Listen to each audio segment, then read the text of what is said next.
Morning children. Online classes class 8 subject Hindi व्याकरण पाठ 8।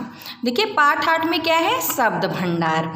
तो शब्द भंडार क्या होता है, तो भाषा प्रयोग की कुशलता प्राप्त करने के लिए विविध प्रकार के शब्दों का एक ज्ञान अति आवश्यक होता है। इस अध्याय में विविध प्रकार के शब्दों का संकलन किया गया है।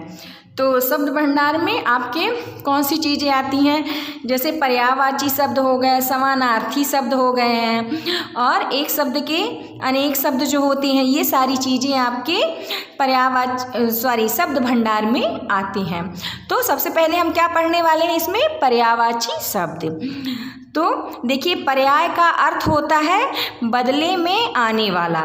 लगभग सभी शब्द एक हैं, सभी शब्द ऐसे हैं जिनके पर्याय अर्थात बदले में बहुत सारे शब्द आते हैं। यद्यपि हिंदी भाषा में प्रयुक्त होने वाले समस्त शब्द संदर्भानुसार अपना स्वतंत्र अर्थ रखते हैं तथा पूरी तरह से कोई शब्द दूसरे शब्द का पर्याय नहीं होता, फिर भी कुछ समानताओं के आधार पर उन्हें पर्यायवाची मान लिया जाता है।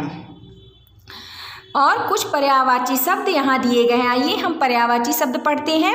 अभिमान, तो अभिमान का क्या होता है, मद, मान, अहम भाव, अहंकार, गर्व। अश्व का क्या होता है, घोड़ा, घोटक, तुरंग, वाज है, सैधव। अमृत का अमी, सुधा, पीयूष, सोम। अग्नि का क्या होता है पर्यायवाची, अग्नि का अनल, आग, पावक, दहक, ज्वाला।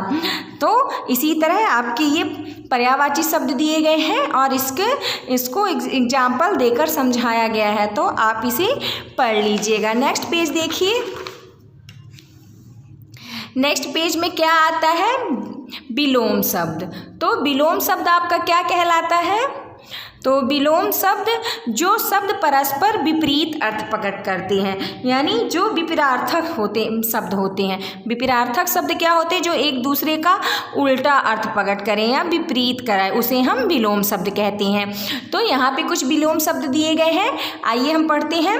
जैसे अपना का पराया, उष्ण का शीत, ज्ञान का अज्ञान, गुण का दोष, गुप्त का प्रगट, गीला का सूखा, उग्र का शांत, घृणा का प्रेम, उतार का चढ़ाव, चल का अचल, आस्था का अनास्था, ऊंच का नीच, अमृत का विष, अर्थ का अनर्थ, अनाथ का सनाथ, अधिक का न्यून, अनुकूल का प्रतिकूल, अस्त का उदय, अग्रज का अनुज, आकाश का पताल, आगजा का अवगजा, एड़ी का चोटी, छाँव का धूप, जटिल का सरल, जय का पराजय, जल का थल, और अमीर का गरीब, उपस्थित का अनुपस्थित, उर्वरा का उसर। तो ये सब क्या हो गए, इसके विलोम शब्द हो गए हैं। इसी तरह देखिए अन्य एग्जाम्पल दिए गए हैं।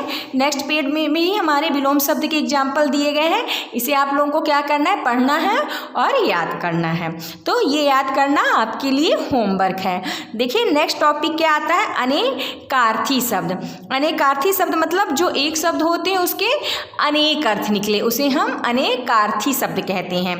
तो जैसे अंक हो गया, तो अंक का क्या होता है, संख्या, नाटक का अंक, चिन्ह और गोंद। ये क्या हो गए, अंक के आपके अनेकार्थी शब्द हो गए। इसी तरह अर्थ का धन, मतलब, कारण और लिए। अंबर का क्या होता है, अंबर, वस्त्र और आकाश। उसी तरह अक्षर का क्या होता है, वर्ण, मोक्ष, ईश्वर। इसी तरह देखिए घट का क्या होता है, घट का आपका घड़ा, हृदय, कम और शरीर होता है। घाट का क्या होता है, घाट जो होता है वो नदी झील, जो नदी झील वाला होता है। तो जहाँ हम नदी झील आदि का वह स्थान है जहाँ लोग क्या करते हैं, नहाते धोते हैं। और गर्दन का पिछला भाग जो होता है उसको भी हम घाट कहते हैं। नाव आदि से उतरने का स्थान भी घाट कहलाता है। उसी तरह घन का क्या होता है, तो घन का बादल, घना, भारी, हथौड़ा, ये सब घन के होते हैं आपके अनेकार्थी। और अनंत का क्या होता है, ईश्वर, आकाश, विष्णु और शेषनाग। अपेक्षा का तुलना, आशा और अपेक्षा होता है। आम का क्या होता है, आम का फल, मामूली, सामान्य। और उत्तर का उत्तर दिशा, जवाब और हल। और उपचार का क्या होता है, उपाय, सेवा, इलाज। और नेक्स्ट क्या है, उपचार। देखिए उपचार का क्या होता है, उपाय, सेवा, इलाज। उसी तरह कनक, कनक का अर्थ कितने तरह की होते हैं, कनक का अर्थ क्या क्या होता है, सोना, सोना जो हम लोग पहनते हैं सोना। और धतूरा, आप लोगों ने धतूरा का फूल देखा होगा, तो वो धतूरा का पेड़ भी कनक मीन्स होता है। और गेहूँ, उसको भी हम क्या कहते हैं, कनक कहते हैं।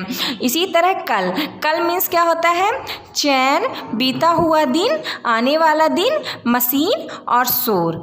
फिर कोटि, कोटि मीन्स में क्या होता है, धनुष का सिरा, श्रेणी, करोड़। तो इसी तरह देखिए आपके अनएग्जाम्पल दिए गए हैं, इसे आपको पढ़ना है और याद करना है। फिर नेक्स्ट पॉइंट क्या है आपका, समश्रुति भिन्नार्थक शब्द। तो जो हमारे ये समश्रुति भिन्नार्थक शब्द हैं वो हिंदी में अनेक ऐसे शब्द हैं जो उच्चारण की दृष्टि से प्रायः समान पाए जाते हैं, परंतु उनके अर्थ में पर्याप्त भिन्नता होती है। इनके उच्चारण या प्रयोग में थोड़ी सी असावधानी होने पर वाक्य के अर्थ में परिवर्तन हो जाता है और पूरा वाक्य ही गलत हो जाता है। ऐसे शब्दों को हम समश्रुति यानी सुनने में समान लगने वाले, भिन्नार्थक यानी अर्थ में भिन्नता वाले शब्द कहा जाता है। ऐसे कुछ शब्द अर्थ सहित यहाँ पे देखिए दिए गए हैं। आइए हम लोग पढ़ते हैं। आसक्त, तो आसक्त मीन्स क्या होता है, शक्तिहीन। और इस आसक्त मीन्स क्या होता है, विरक्त। तो सिर्फ इसमें सा का फर्क है देखिए, और बोलने में दोनों एक समान लग रहे हैं। उसी तरह अंश, अंश मीन्स भाग होता है, और इस अंश मीन्स क्या होता है, कंधा।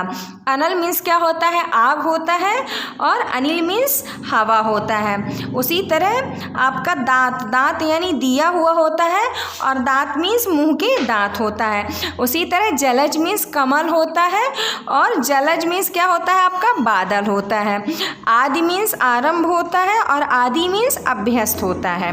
तो इसी तरह इसके और एग्जाम्पल दिए देखिए। आली मीन्स क्या होता है, सखी को हम आली कहते हैं, और अली मीन्स क्या होता है आपका, भौरा होता है।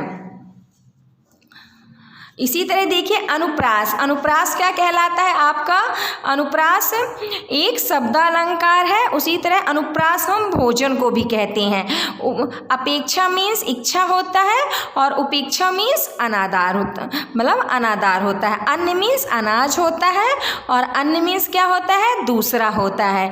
अविराम मीन्स लगातार होता है, और अभिराम मीन्स सुंदर होता है। परिणाम मीन्स नतीजा होता है, और परिमाण मीन्स मात्रा होता है। अरि मीन्स शत्रु होता है, और अरि मीन्स स्त्री के लिए संबोधन किया जाता है। अवधि मीन्स समय होता है, और अवधि क्या है, अवध प्रदेश की भाषा कहलाती है। इसी तरह आपकी ये अन्य एग्जाम्पल है, आपको इसे भी याद करना है। देखिए नेक्स्ट पॉइंट क्या है आपका, वाक्यांश के लिए एक शब्द। जो हमारे वाक्यांश होते हैं, बड़े से जैसे वाक्यांश है उसको हम एक शब्द में बताते हैं, उसी के बारे में इसमें बताया गया है।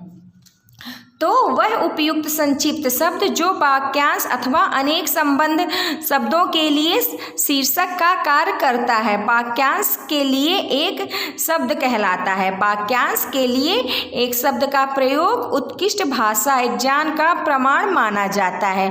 हिंदी में प्रचलित ऐसे कुछ शब्द यहाँ दिए जा रहे हैं, इनका अभ्यास हमें करना है। देखिए वाक्यांश हो गया, और इस तरफ देखिए वाक्यांश है, और इधर उसके एक शब्द है। तो सब कुछ जानने वाला क्या कहलाता है? सर्वज्ञ। जिसका कोई अंत न हो, अनंत। जो पहले कभी ना हुआ हो, अभूतपूर्व। जीवन भर रहने वाला, आजीवन। जो बहुत जानता हो, बहुच। जिसका कोई उद्देश्य ना हो, निरुद्देश्य। जहाँ कोई ना रहता हो, निर्जन। जिसका कोई आकार न हो, निराकार। जिसका कोई दोष न हो, निर्दोष। जिसमें लज्जा न हो, निर्लज्ज। जिसमें दया न हो, निर्दय। जिसके मन में ममता न हो, निर्मम। मांस खाने वाला, मांसाहारी। साग सब्जी खाने वाला, शाकाहारी। जिसकी सीमा न हो, असीम। जिसका अनुभव किया गया हो, अनुभूत। जिसका विश्वास किया जा सके, विश्वसनीय। जिसमें पाप नहीं है, निष्पाप। जिसने पाप किया हो, पापी। जिसमें प्रतिभा हो, प्रतिभावान कहलाता है। जिसके आने की तिथि मालूम न हो, अतिथि। जो जन्म से अंधा हो, जन्मांध। जो स्त्री कविता रचती है, कवयित्री। जो पुरुष कविता लिखता है, कवि।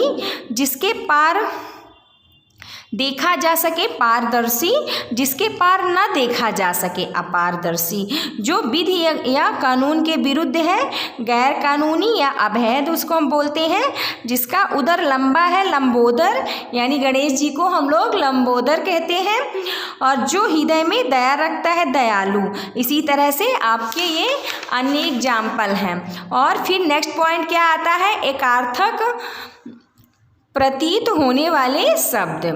हिंदी भाषा में ऐसे शब्द पर्याप्त मात्रा में मिलते हैं जिन्हें देखने पर सामान्यतः उनके अर्थ में कोई अंतर दिखाई नहीं देता है, किंतु उनके गुणार्थों पर दृष्टि डालने से यह स्पष्ट हो जाता है कि उनका प्रयोग पूर्ण रूप से विचारे बिना नहीं किया जाना चाहिए। यहाँ पे कुछ ऐसे ही कुछ शब्द अर्थ सहित दिए जा रहे हैं और इनका हमें क्या करना है? अभ्यास करना है। तो देखिए फर्स्ट नंबर में क्या है? अमूल्य। तो अमूल्य क्या होता है? जो वस्तु कीमत देकर भी प्राप्त ना की जा सके, वो क्या होता है? अमूल्य होता है। उसी तरह बहुमूल्य। तो बहुमूल्य क्या हो? जो बहुत कीमती हो, उसे हम क्या कहते हैं? बहुमूल्य कहते हैं। अधिक मीन्स आवश्यकता से ज़्यादा, पर्याप्त यानी आवश्यकता के अनुसार, अनवन मीन्स मनमुटाव, और खटपट मीन्स छोटा मोटा झगड़ा। आगम मीन्स जहाँ पहुँचा ना जा सके, दुर्गम मीन्स जहाँ कठिनाई से पहुँचा जा सके। अनुरोध मीन्स बराबर के व्यक्ति से की गई प्रार्थना, और प्रार्थना मीन्स बड़ों से की गई प्रार्थना। अस्त्र यानी फेंक कर चलाया जाने वाले हथियार को हम क्या कहते हैं? अस्त्र कहते हैं, जैसे तीर, बम आदि। और शस्त्र किसे कहते हैं हम लोग? शस्त्र हाथ में थाम कर जिसका हम प्रयोग करते हैं उसको हम शस्त्र कहते हैं। जैसे आपके तलवार और लाठी ये शस्त्र होते हैं, और अस्त्र आपके तीर और बम ये आपके अस्त्र कहलाते हैं। अपराध यानी कानून तोड़ना, पाप यानी नैतिक नियम तोड़ना। अवस्था जीवन का बीता हुआ काल, आयु जीवन की सारी अवधि। अनुग्रह यानी प्रसन्नता पूर्वक कृपा करना। अनुकंपा मीन्स दया होता है। और नेक्स्ट देखिए, अध्यक्ष मीन्स किसी संस्था का स्थायी प्रधान, और सभापति का कुछ काल तक होने वाली किसी सभा का प्रधान। अर्चना मीन्स धूप, दीप, फूल इत्यादि से देवता की पूजा। और पूजा मीन्स बिना किसी सामग्री के भी भक्तिपूर्ण विनय अथवा प्रार्थना। कुछ लोग सोचते हैं पूजा और अर्चना एक ही है, लेकिन देखिए पूजा और अर्चना में आपके क्या है? कितना सारा फर्क है। अर्चना आपकी क्या होती है? धूप, दीप, फूल इत्यादि से जब हम देवता की पूजा करते हैं तो उसको हम अर्चना कहते हैं। और पूजा क्या है? बिना हम किसी भी सामग्री के जाते हैं, कहीं मंदिर जाते हैं तो हम हाथ जोड़ के भक्तिभाव से अपने भगवान जी से की पूजा करते हैं, प्रार्थना करते हैं। निवेदन यानी क्या होता है? अपनी बात को विनम्रता पूर्वक कहना।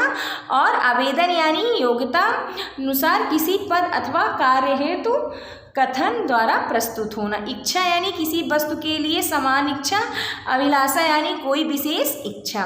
ईर्ष्या क्या होती है? दूसरे की उन्नति को देखकर जलना ईर्ष्या कहलाती है। और स्पर्धा दूसरे की उन्नति को देखकर वैसे ही करने की इच्छा करना। उत्साह मीन्स जोश होता है और साहस मीन्स हिम्मत होता है। असफल यानी जिसे फल ना मिला हो यानी विफल। और निष्फल यानी व्यर्थ निरर्थक। अभिनंदन मीन्स किसी महान व्यक्ति का किसी विशेष कार्य अथवा अवसर पर विधिवत सम्मान करना। और स्वागत क्या कहलाता है? सम्मान पूर्ण व्यवहार, ये आपका स्वागत कहलाता है। तो इसी तरह इसके अन्य एग्जाम्पल है, इसे हमें क्या करना है? पढ़ना है और याद करना। चलिए अब हम लोग इसके लिखित प्रश्न करते हैं। तो लिखित प्रश्न में आपका फर्स्ट नंबर क्या है? निम्नलिखित के हमें शब्दों के 3-3 पर्यायवाची बनाना है। तो फर्स्ट क्या है? अमृत। तो अमृत का क्या हो जाता? अमी, सुधा, सोम। नदी का नद, सरिता, तटनी। कोयल का कोकिला, श्यामा, बसंत दूत। और पक्षी का पंछी हो जाता है चिड़िया और खग। शिव का नीलकंठ, शंकर और शंभु। गणेश का गजानन, गणपति और विनायक। परस्पर, अब देखिए नेक्स्ट क्वेश्चन क्या है? परस्पर विलोमार्थी जोड़े के सामने हमें टिक लगाना है। तो कनिष्ठ का ज्येष्ठ हो जाएगा। और यहाँ पे देखिए और इसमें कौन सा सही है? देखिए जय का विजय हो जाएगा, घृणा का प्रेम हो जाएगा, और चर का अचर हो जाता है, और इष्ट का अनिष्ट हो जाता है, अर्थ का अनर्थ हो जाता है, सम का विषम हो जाता है, आलसी का परिश्रमी होता है, पंडित का मूर्ख होता है, और श्याम का श्वेत होता है, आचार का अनाचार होता है। तो नेक्स्ट पेज फिर देखिए आप लोग। निम्नलिखित के 3-3 अर्थ लिखना है। कनक का क्या होता है? सोना, धतूरा और गेहूं। फिर कर का क्या होता है? हस्त, पाणी और बाहु। अनंत का ईश्वर, आकाश, विष्णु। और घर का सदन, आलय, गृह। और जीवन का वायु, प्राण, जिंदगी। रिक्त स्थानों की पूर्ति उचित शब्दों के द्वारा हमें करनी है। तो फर्स्ट क्या है? नदी के पर कुल 10 बगुले हैं। और अनिल के चलने से अनल भड़क उठी। तो ये अनिल किसी का नाम है, और अनल मीन्स क्या होता है? आग को हम कहते हैं। तो अधिक परिमाण से भोजन करने का परिणाम अच्छा नहीं होता। परिमाण मीन्स बहुत ज़्यादा अगर मात्रा में हम भोजन कर लेंगे ना तो उसका परिणाम यानी रिजल्ट अच्छा नहीं होता। जिस समय जलद बरस रहे थे तालाब में जलज खिले हुए। तो जलद मीन्स क्या होता है? बादल। तो क्या बोल रहा है कि जिस समय, देखिए इसके अर्थ में कितना जरा सा का कितना बड़ा अर्थ का फर्क होता है। तो क्या कह रहे हैं कि जिस समय जलद यानी बादल बरस रहे थे, तालाब में जलज यानी कमल के जो फूल होते हैं वो खिले हुए थे। अब देखिए सही उत्तर के सामने हमें चिन्ह लगाना है। तो अधिक वर्षा होना का संक्षिप्त रूप क्या कहलाता है? अतिवृष्टि। जो शरण में आया हो का संक्षिप्त रूप क्या है? शरणागत। जिसमें सबकी सम्मति हो का संक्षिप्त रूप क्या होता है? सर्वसम्मति। और प्रतिदिन होने वाले का संक्षिप्त रूप क्या होता है? दैनिक। जो खराब हो चुका हो वो भ्रष्ट। निम्नलिखित वाक्यांशों के लिए एक एक शब्द हमें लिखना है। तो जिसका कोई दोष न हो निर्दोष। और जो स्त्री कविता रचती है कवित्री। जिसमें लज्जा न हो निर्लज्ज। सब कुछ जानने वाला सर्वज्ञ। जिसकी सीमा न हो असीम। जो मांस खाता है वो मांसाहारी कहलाता है। और जीवन भर रहने वाला आजीवन। जिसमें प्रतिभा हो वो आपका प्रतिभावान कहलाता है। तो रिक्त स्थानों में हमें उचित शब्द भरना है। तो फर्स्ट क्या है? कानून तोड़ना। इसमें क्या हो जाएगा? अपराध है। इसका आंसर अपराध हो जाएगा। उसने साहस करके चोर को पकड़ा। इसका आंसर साहस हो जाएगा। और थर्ड, भोजन, वस्त्र और मकान जीवन के लिए अनिवार्य है। तो इसका आंसर क्या हो जाएगा? अनिवार्य। और बार बार प्रयत्न करने पर भी वह परीक्षा में असफल रहा। तो इसका आंसर आपका क्या हो जाएगा? असफल हो जाएगा। अब नेक्स्ट क्वेश्चन क्या है? वाक्यों में प्रयोग करते हुए आपको अंतर स्पष्ट करना है कि भूल और त्रुटि में क्या फ़र्क होता है। तो ये आप लोगों के लिए होमवर्क है और ये आपको अपने से करने हैं। आपका ये लेसन यहीं पे ख़त्म होता है। Thank you.